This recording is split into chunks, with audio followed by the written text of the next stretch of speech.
Shalom, shalom, everybody. Welcome back to another episode of the Pulse of Israel here in our eternal and ancestral homeland, the land of Israel, in our beautiful, biblical, indigenous, and indivisible capital, Jerusalem, since King David's time. I am back with Mr. Bob Meyer. Shalom aleichem, Bob. Hi. Great to be here. If you have not watched the first episode I did with Bob about the international legal standing of Israel belonging to the Jewish people, go watch it. It is right here. All right. Make sure you watch that episode and share that episode. Today, we're going to be speaking about another very important topic that hopefully many of you will be enlightened by. And that is another topic that Bob is a subject matter expert on. And that is about radical Islam. That is, I've been talking about for years. More and more people are waking up like it's a problem. France is being eaten up from the inside. Germany is being eaten up from the inside. Britain, not as many people understand this unless they're living in Detroit, Michigan, but America is being eaten up from the inside from this radical Islam. And every single freedom-loving Western country is basically being eaten up, some quicker than others. Why is this topic you're involved in writing about and talking about? I'll tell you how I got into it. I was reading about the negotiations that took place in the year 2000 between Ehud Barak and Yasser Arafat under the auspices of President Clinton. And as you may recall, Israel made a number of very big gestures, giving basically 99.9% of everything away. 96%. It doesn't matter. Huge gestures in respect of the of Judea, what we call Judea and Samaria, and the old city and the Temple Mount. Yes, and there was no counteroffer, no response from Arafat. Bill Clinton was outraged and described it as the worst moment of his political life. I mean, it shows how severely he misjudged his expectations about what they might do. And I'll get back to that in a moment. This was followed up 7 years later in the follow-on similar negotiations between Israel's Ehud Olmert and Mohammed Abbas. And Olmert it even went further. There was going to be a land bridge between Gaza and the territories, and they were slicing and dicing Jerusalem horizontally and vertically in every which way. Still no response. And I thought to myself, when you go to the shuk, the market in Jerusalem, and you negotiate, you want to buy something. Of course, it's marked up about 200% from what the guy will sell it to you for. Fine. There's a give and take that goes on, but there's a response. How can this be? Why? It didn't seem to be culturally possible that there would be no response. So I said to myself, there must be some other reason. There's got to be some other reason that they didn't do this. So as I began to do further research into it, I found the reason. And I wrote a piece called The Elephant in the Room, which was published by Robert Spencer's Jihad Watch. And the elephant in the room is Islam. And there is a reason. I'll tell you that when Yasser Arafat returned to Jerusalem, Khaled Abu Tomer, who's a Palestinian journalist, writes for the Jerusalem Post. Yeah, you probably had him on here, Actually, no, but I've met him. Yeah, he's great. He's pro-Israel. He spoke to Arafat in Arabic and asked him, "Why didn't you make a counteroffer? Why didn't you or accept what Israel offered you?" Arafat's answer was, because they didn't give us 100%. That's what he told them. Didn't give us 100%. So I don't know what the basis of the negotiation was supposed to be, because if that's where he was coming from, that it's 100% or zero, whoever put those negotiations together didn't know what the hell they were doing. And that's the problem. Okay, so let's get into Islam. The problem here, as I found out, is that if you look at the Quran, in Surah 2, verse 191, which is chapter 2, verse 191, it says, "Drive them out from where they drove you out." Okay, so what does that mean? That's been interpreted for 1,400 years by Muslim scholars to mean that once land becomes Islamic, it becomes part of, in Arabic, Dar al-Islam, the House of Islam. It's Islamic forever. No going back. In fact, Mordecai Kadar, a scholar of Arabic and Islam, says it's a one-way ticket into Islam and there's no ticket out. And so so in their minds, this place became Islamic in the year 637. Muhammad died in 632. Caliph Umar, I think was the second caliph, his armies conquered Jerusalem and the environs in 636, 637, and it became Muslim land. Finish. The only period that it wasn't Muslim land was 188 years under the Crusaders, and when the Turks were defeated in 1917 and 1918, and the British Mandate. So from a Muslim point of view, this is Islamic land. Right. There's no question about it. And if you read what Muslim scholars say, particularly those connected with the Palestinian Authority, they make it very clear. They say this is a waqf, a W-A-Q-F, which is an Islamic religious holy, kind of trust, to be held in trust. And Muslims are not free to give away even 1 millimeter of it, okay. Even 1 millimeter. So how can you have a two-state solution when the other side doesn't recognize our right to have a state? It's easy for them. The answer is no. The answer is no. Do we understand that, though? And the answer to that is also no. We don't get it because we don't know anything about Islam. In fact, I've asked Mordecai Kadar on occasion. I said, he's famous locally here and around the world. He's fluent in Arabic, and he'll get on Al Jazeera, and some guy will be mouthing off about how Jerusalem is in the Quran. And he said, there's not a single mention of Jerusalem in the Quran, right, in Arabic. You don't know what you're talking about. Right. And so,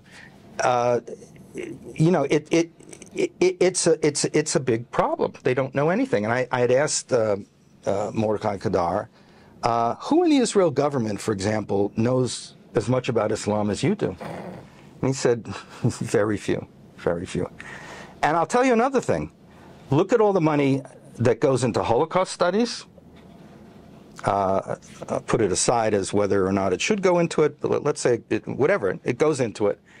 That is dealing with the Holocaust and with our enemies from 75 to 80 years ago. What percentage of those monies is going into studying radical Islam and jihad so that we really understand it when they are our enemies today? Right. Nothing. Nothing. Nothing. It's not even 1%. It's probably 1/10% or nothing. It's just done ad hoc. I even want to sharpen the question because I am trying to. Everything's about language used, right? Just like there's no such thing as Palestinians, but everyone uses that, so all of a sudden everyone thinks that they do exist.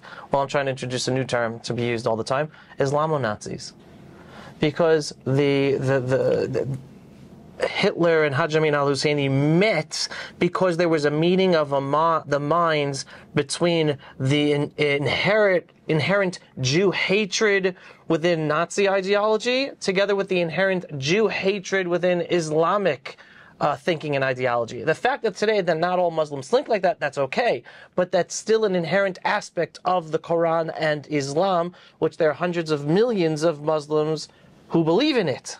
And it existed. It was then incorporated with the Nazis' partnership with Hajj Amin al-Husseini to destroy all the Jews in the Middle East.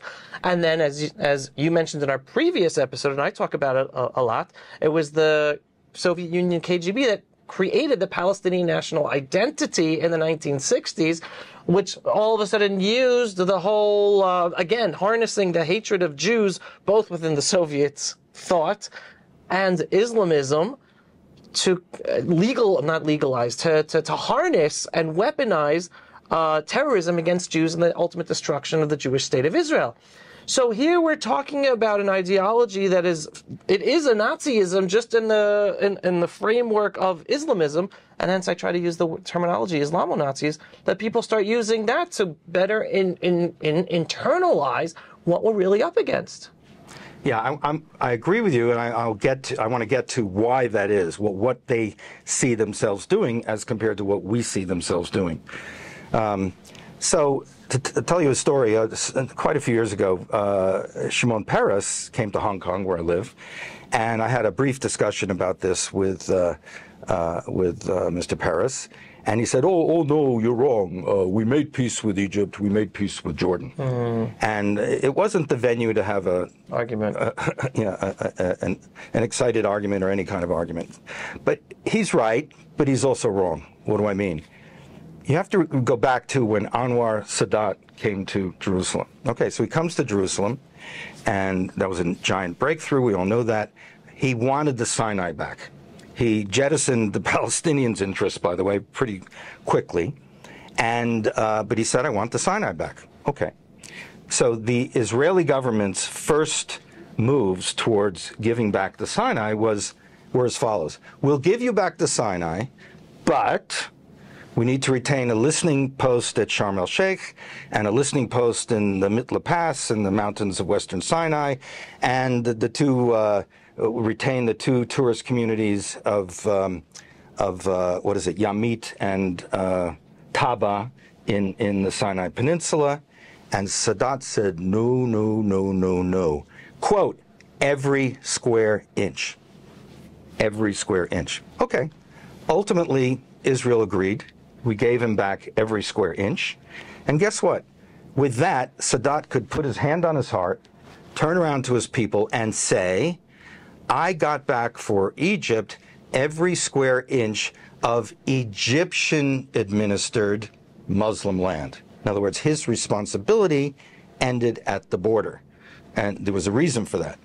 Let's go to Jordan, which was the other country that Israel signed a peace agreement. In 1988, a couple things happened. Jordan said, "We renounce any claim that we have to what they called the West Bank," which is a term of national conceit for them. I think it was the League of Arab Nations, or League of Arab States, said, getting back Palestine is up to the Palestinians. Okay? With that, Jordan could then enter a peace treaty in 1994 with Israel, which they did. And that peace treaty, though, had three problematic territories. It was signed, but there was an Annex A, 1A, and 1B, which dealt with these three territories. There was a little island in the middle of the Jordan, which we called Peace Island. It was undeveloped. It was a place where scouts went camping and something like that. There was actually a massacre that took place when some Jordanian soldier shot at us. Just a few years ago. Yeah, well, it was longer than that. Anyway, but it was that was one. And then there were two territories of Israeli agricultural settlements that went east over the borderline in the Arava, south of the Dead Sea. So the annex says as follows: Israel agrees that those three territories are Jordanian land. Okay, so now, King Hussein can go back and say, "I did it."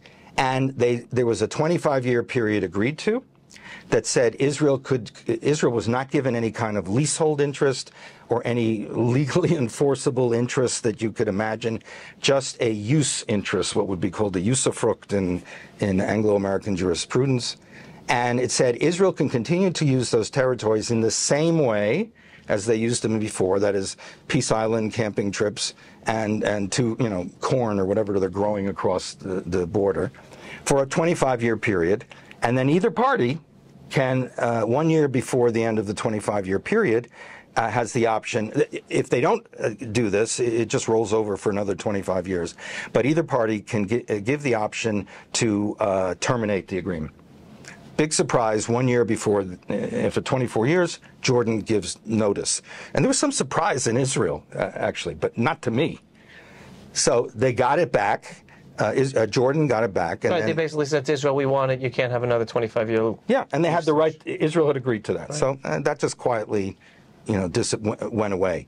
But the point of it was that King Hussein, who was the king at the time, could put his hand on his heart, go to his people and say correctly, "I got back every square inch of Jordanian-administered Muslim land." So comparing that with Surah 2, verse 191, they did their duty to the Quran.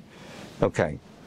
The important thing about what you're saying that not everyone might internalize is that no matter how many people think, oh, these are modern states and they work according to the Western concepts of the world today, no, all these Muslim leaders are still living according to their Islamic precepts.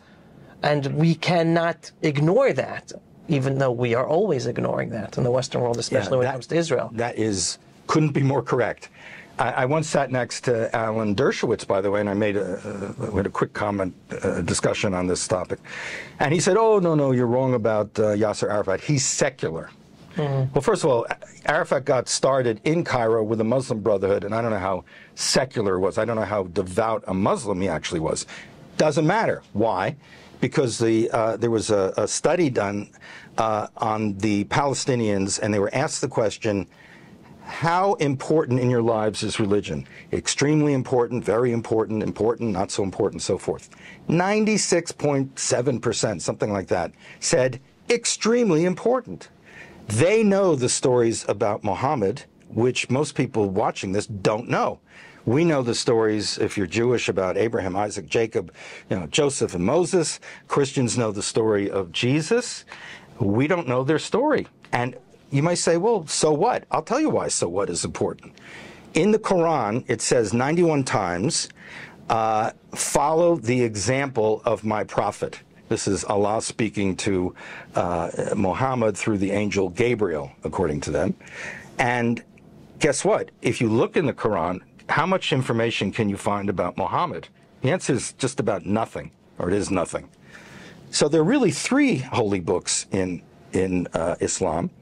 One is the Quran, which is the record of the revelations of God of Allah, I should say, to Muhammad. Okay. The other is the Hadith, which is a collection of the sayings and the deeds of Muhammad. It was put together about 200 years after his death. It was authenticated by Muslim scholars from a total collection of something like 630,000 to about 6,500 today. And it's all about what Muhammad said and all about what he did, and it's a lot. And then there's a third book, which is the Sirah. Sirah is just the biography of the Prophet of Allah, and that has more information.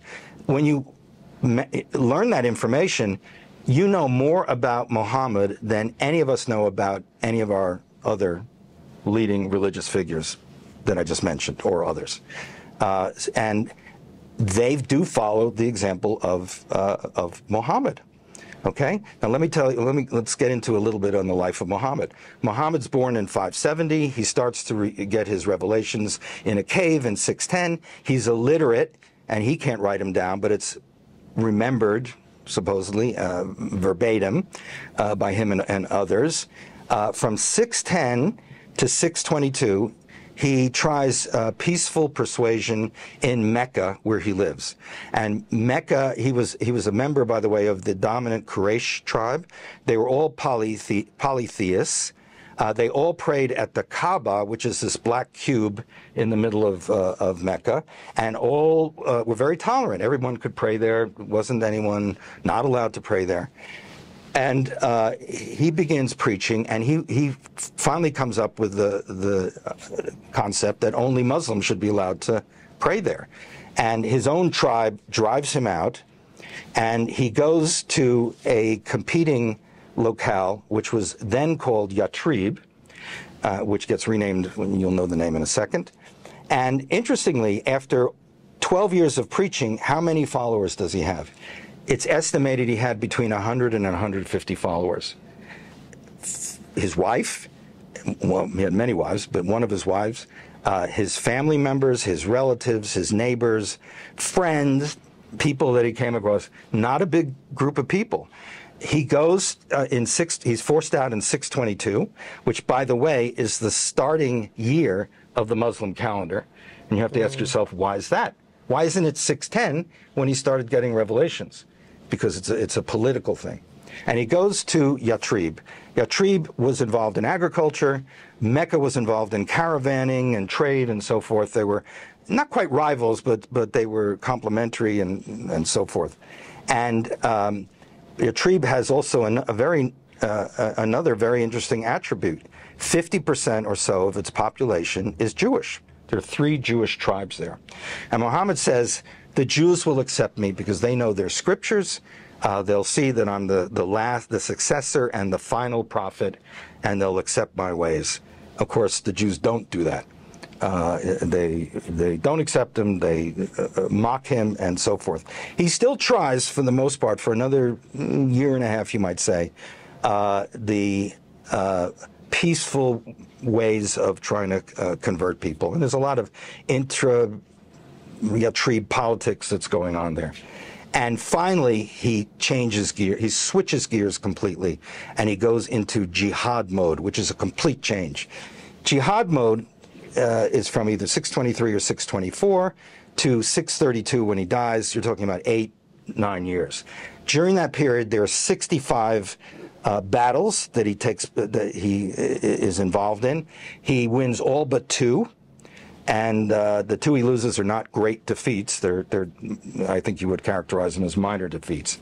And when he's done, before he dies, he's conquered all of Arabia, virtually all of Arabia. There are no other religions around because he uses jihad, and I'm going to get into what that is, and essentially offers Islam or the sword to the people there. And some scholars have estimated at that time he had 100,000 followers. In other words, jihad was immensely successful for him. It hasn't stopped. It's been going on for 1,400 years, all over, you know, in the ensuing caliphs. They defeated, as you know, the Byzantine Empire. They spread west to Morocco and east to India, and his armies never made it to Indonesia, but the religion certainly did.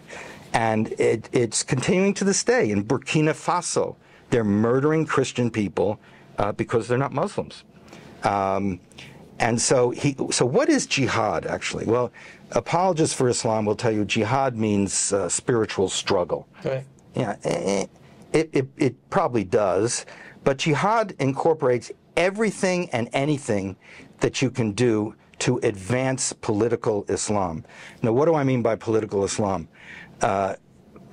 People like me are not interested in the religious part of Islam being, you know, how do you pray properly and, you know, take your shoes off and get yourself to Muslim heaven instead of Muslim hell and so forth and so on. But we're concerned about how they act toward us. So let's talk about us for a minute. We hear the term infidels, but that's not what we're called in Arabic. In Arabic, we're called, in the plural, kuffar, and in the singular, kafir. And by the way, there's no connection to the South African N-word, which happens to be kafir. Just forget that. Okay, so what does that mean? It's translated as infidel, but it's much worse than that. It has a very, very negative connotation. The CFR root in Arabic is similar to the same one in Hebrew. And in Hebrew, we have kaf, pe, resh in the story of, or CFR, in the story of Noah, where he says, ukafarta, he covered up the ark with kofer, which is pitch. So it's connected to the concept of covering up. Okay, well, what are we covering up? In their minds, we cover up the fact that we know very well there's only one true religion, and that's the religion of Islam, with Allah and Muhammad as his prophet, but we choose to cover it up. So there's no concept of different paths to God and different ways to God when you think this way. And I'm not saying all Muslims think this way, but I am saying it's part of Islam. People like me tend to use the words radical Islam or jihad, but Muslims themselves will tell you there's only one Islam, and others will. But we do need to make distinctions because we have friends in the Muslim world, in United Arab Emirates and Bahrain and other Muslims who are not interested in this jihad thing. But what we know from the stories of the Hadith, the record of his sayings and doings, and from the Sirah, his biography, that he's asked questions. Can I do this in jihad? Can I do that for jihad? And the answer is yes. You can murder. Lie.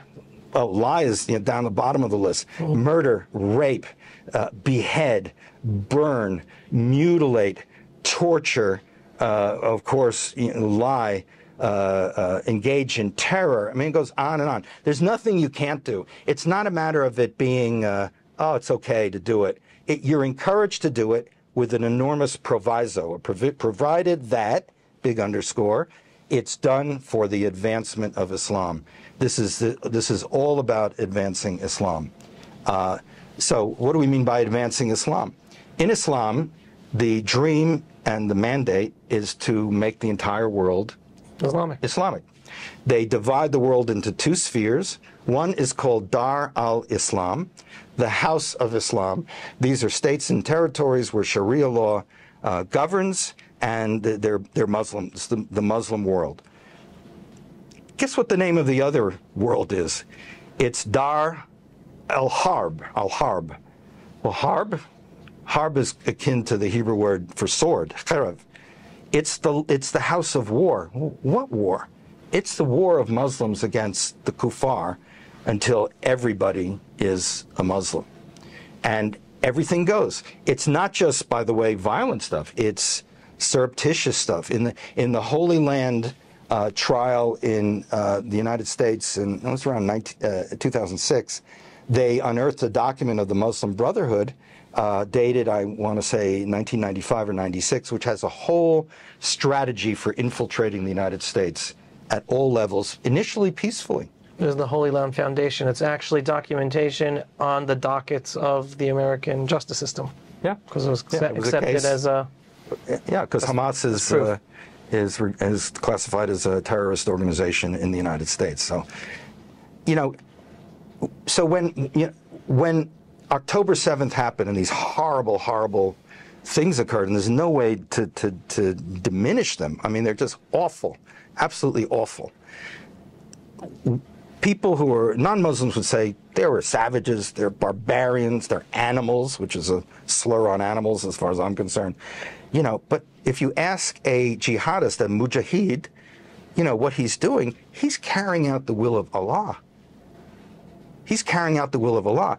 And that's to murder the men, take the women as sex slaves, and raise the children to become Muslims. That's what's allowed. I mean, that's what they're supposed to do. And this movement just keeps growing. It's never died. It's been around, as I said, since the time of Muhammad. There's some scholars that have estimated that since the 620s, something in the order of 275 million people have been murdered in the name of jihad. And the big components of that are in India, where the Hindu population suffered terribly with the invasion of the Muslims, but in other countries of the world, and in the African slave trade, people just were sold. Which still exists today on a lower flame. Yeah. So it's interesting because you were going through the history and the development of Islam, and the first stage of Muhammad's strategy to convert people to Muslims, including the Jews, was by peaceful educational means. And it's interesting because some people, when they look at the Quran, or people who actually study the Quran, they're like, "Wait a second, how can you say these bad things about Islam? Because in the beginning of the Quran, everything's peaceful." And then people who do not understand Islam, the later sections of the Quran, which are about the jihad and the violence, that is what supersedes the beginning.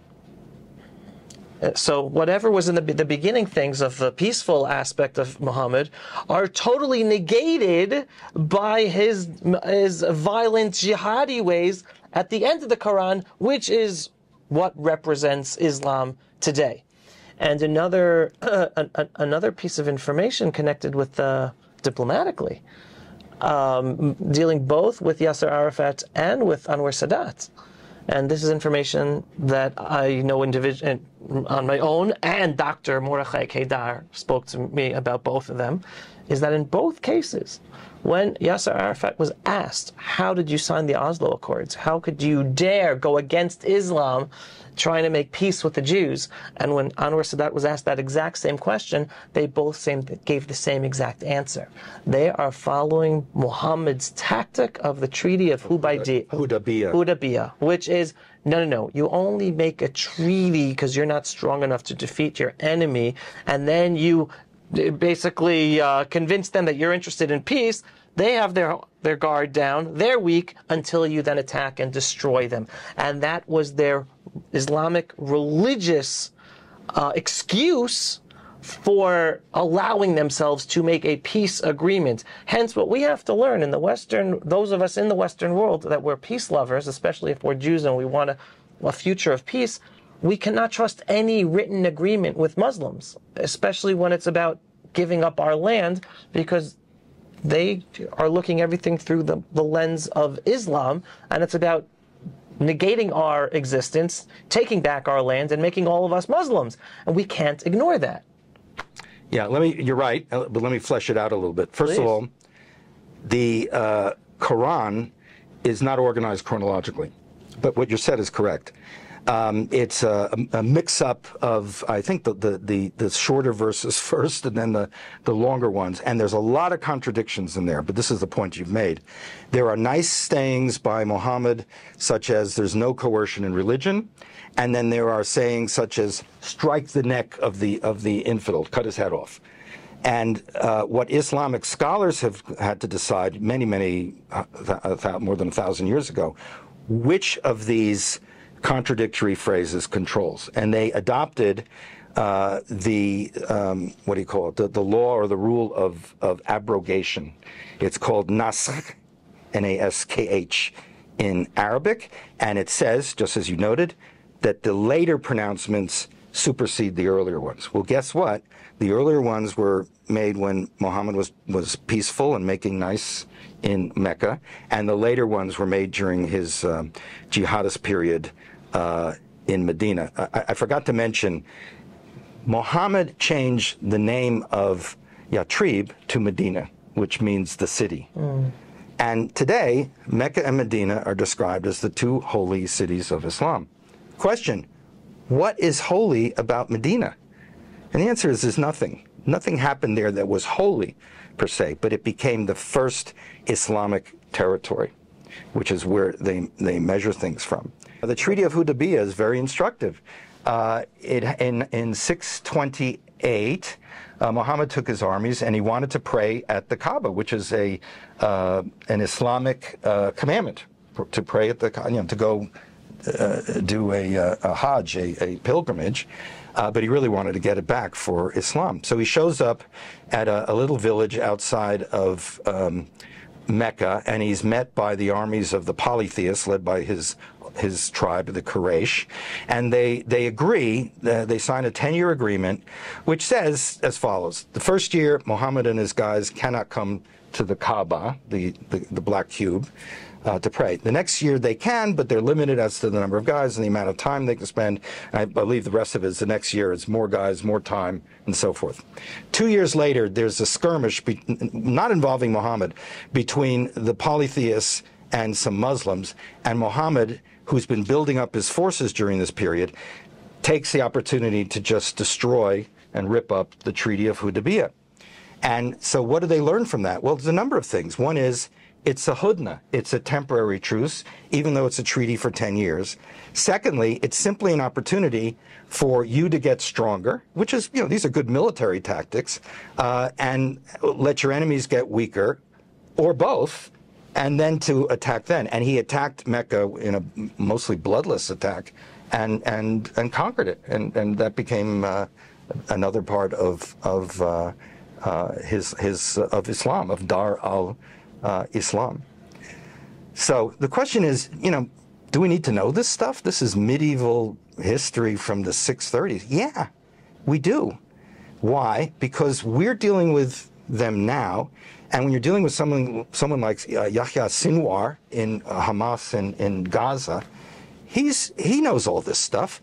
His people know all this stuff as well. And their expectations are driven by the fact that he is going to follow in the footsteps of Muhammad. I could give you lots of other examples. I'll give you an easy one. Muhammad met and married his favorite wife, Aisha, when Aisha was 6 years old. And I won't go into the details about how they made love, but it was not the normal way because she wasn't yet a woman. She hadn't had her menses. She had her menses at 9 years old and, therefore was able to conceive. And then they did it the normal way. Okay. You may recall some years ago when Boko Haram in Nigeria, which is a Muslim jihadist group, kidnapped some 270 girls from a Christian school in Nigeria. Oh yeah, Michelle Obama made the whole campaign about save those girls or free those girls. Yeah. It was Hillary who said, let's get our girls back or return our girls. And about a month later, they issue this curious announcement, and that is that they announced that girls who as girls reach the age of 9, they will be married off to Islamic warriors or to jihadi warriors, following in the footsteps. They didn't say it. Why 9? That's what Muhammad did. So you have to know, Muhammad, I mentioned he was involved in 65 wars or skirmishes. As best I can determine, he lost 2, but he didn't stop. He never gave up. And in Islamic law, you're supposed to pursue, in the Islamic religion, I should say, you're supposed to pursue jihad until Judgment Day, which is the end of days, according to them, on earth. So it's not going to stop by itself. Can you now extrapolate, because we were just talking mostly focused on Israel, we're talking to an audience of Americans or British or people in other Western countries. Why should they be concerned? Well, because connect the dots for them. It's easy because the jihadists have a fond saying, which is today it's the Saturday people, that's the Jews. Tomorrow it's the Sunday people, that's the Christians, and then after that it's everyone else. The mandate is not to conquer part of the world; it's to conquer all of the world and make all of the world Islamic. That includes the United States, includes the whole world. So it's interesting because I believe, and correct me if you think differently, I believe we are deluding ourselves and making a big mistake by calling Islam a religion. I believe Islam is a political ideology with aspects of religion to bring it together as a culture, but it's a political ideology to take over the world. Would you disagree with that type of Yeah, no and yes. I mean, they're both there, and that's why some scholars, such as Professor Bill Warner, talks about, he's established the Center for the Study of Political Islam. As I said earlier, I'm not interested personally in how they pray, and there's plenty of moral rules in Islam for Muslims toward other Muslims, but the rules toward us are not the same. And so it's the study of political Islam. Look, no one would disagree with the saying, know your enemy, okay? And, did we talk about this here or was it earlier? In Holocaust studies, we spent a lot of time, learning about what the Nazis did in the past, which is, okay, has its place. We don't spend any time and money really understanding where these guys are coming from. Right. And that's a mistake. That's got to be a mistake. How are we going to know our enemy when we refuse to see them for what they are and how they clearly describe themselves? Hamas says that their object is, they don't care about Palestine per se. Their objective is to establish a worldwide Muslim caliphate with its seat in Jerusalem. And we don't pay attention to it. We think they're not serious about it. And we don't know where it's coming from. We just don't, we hear it and we don't care. It's got to be wrong. To me, this is critical information, and it's not something that's out there. It's something that's happening. Again, I remember talking about the danger of Muslim migration to European countries in the 1990s. Saying already then I was saying European countries were being destroyed from within by their own governments by allowing for the massive migration of Muslims, because the goal, and here's the thing, okay, and this is how I explain it. I'd love to hear your feedback. I don't have a problem with any Muslim, and there are plenty of Muslims who ran away and escaped the terrorizing, intolerant Islamic societies of their countries in the Middle East to enjoy the freedom and equality that exists within the Western worlds, Western Europe, America, Canada, Australia, etc., etc. But by the Western world not recognizing or not educating themselves the truth about Islam, by them not differentiating between those imams and religious political doctrine of Islam, by saying any words against that is Islamophobia, and not making a differentiation between those Muslims that do want to enjoy the freedom of the Western world. I like to say the biggest victims of the growth of Islam in the Western world are those Muslims who ran away from it to escape the Middle East. If politicians and journalists of Western mind in Western countries would realize and put it, all right, yes, those who want to enjoy the freedoms of our countries, you are allowed. Those who preach to kill the infidel and destroy our country and institute Sharia law as the governance of our countries, you can't live here. You're endangering all of us, including those Muslims that came to our countries to enjoy the freedom of the Western world. And hence we're seeing the self-destruction of Western society because they're not able to make that differentiation. And I mean, this is a totally different program, and I talk about this a lot. We're seeing the partnership between the Marxism that has grown within Western society, partnering with the Islamism that is bringing about the ultimate destruction of Western society today. Yeah, that's clearly what they have in common. Well, you know, you're correct. It's hard because, for one, those who study Islam but are not Muslims get immediately tarred with being a so-called Islamophobe, which, by the way, is the incorrect use of the word phobe, which means fear. Right. But they mean it as an Islam hater. If I study Christianity, that doesn't make me a Christophobe. If I study Judaism, a Judeophobe, or Hinduism, a Hinduphobe. You know, but that's what you get. To point this out, under traditional Islam, you're not supposed to teach Islam to other people. Interesting that they call us cover-uppers. They have a rule to cover up their religion, and you know, not to be upfront about what their political goals are. So it's a tough question. In the West, we've just gotten cowed. They're cowardly. I mean, in Britain, you can't, you make a statement like this, I probably get thrown into jail for simply, I've tried to be objective and educational as possible to describe, you know, what I see out there. I'm not a hater. I'm not a drum beater for hate or anything like that. But our tolerance is being used against us. We don't understand them. We don't know either you could call them our enemy or our potential enemy, and we're all disadvantaged for that. And the whole, you're right. I mean, the whole red-green alliance with the far left and the Muslims. I mean, the notion that there could be, you know, queers for Palestine is a bad joke. The queers of the, you know, would be coming from the left.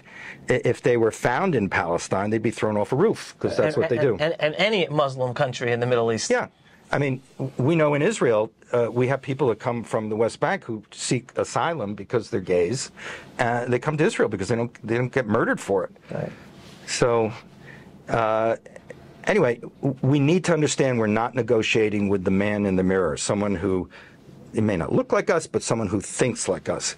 No. Religion is really important to them.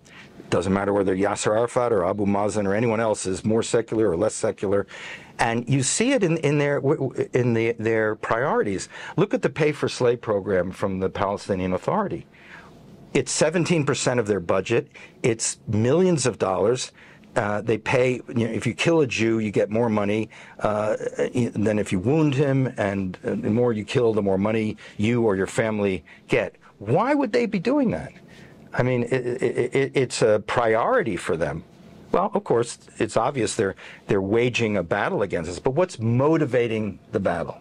Right. Is it just pure nationalism? You know, this is Palestine. We don't care about the mandate for Palestine or anything else that happened, the international community or anything else? Or are they driven by religious motivations? Listen to what they say. They talk about religious motivations. Right. And since we're on this topic, the other point that is very important that everyone hear about, and we'll end with this. When Muslims first come into countries, they demand minority rights, right? They demand to get their rights as Muslims. When they become a big enough of a percentage of the population, then they take away everybody else's minority rights. And everyone has to eat halal food, not just us. Sharia law. In any case, these are things, very important topic. Bob, thank you so much for sharing all this information with us. You're welcome. Again, everybody, listen, share. This is not history. This is happening now in all of our countries. This Islamic jihad to destroy the Western world as we know it is happening now. Do not ignore it and wake up by knowing our enemy. It's not every single Muslim. There's some wonderful Muslims out there, but understand there is an agenda within the Islamic world. It's part of that identity of that world. I want to give a commercial. Please, yes. If you want to read a little bit more on this from me, you can go to my website, which is www.isradvocacy. I'll spell it ISRADVOC. Advocacy, ACY, like Israel Advocacy.org, not .com. And it's right here for you to be able to see and be able to visit. Yes. That's helpful. Bob, thank you so much. Thank you for having me. All right. Right. Everybody, signing off for another episode of the Pulse of Israel here in our eternal and ancestral homeland, the land of Israel, in our beautiful, biblical, indigenous, and indivisible capital, Jerusalem, since King David's time. If you are not yet a subscriber to our daily Pulse of Israel videos, go to pulseofisrael.com and click to subscribe and to support our work. We are a donor-based operation. To ensure more people see the videos that we do, just click on the donate button on pulseofisrael.com every once in a while. Shalom, everyone, and thanks for watching. Pulse of Israel, frontline videos from the Holy Land. Support our work by donating today.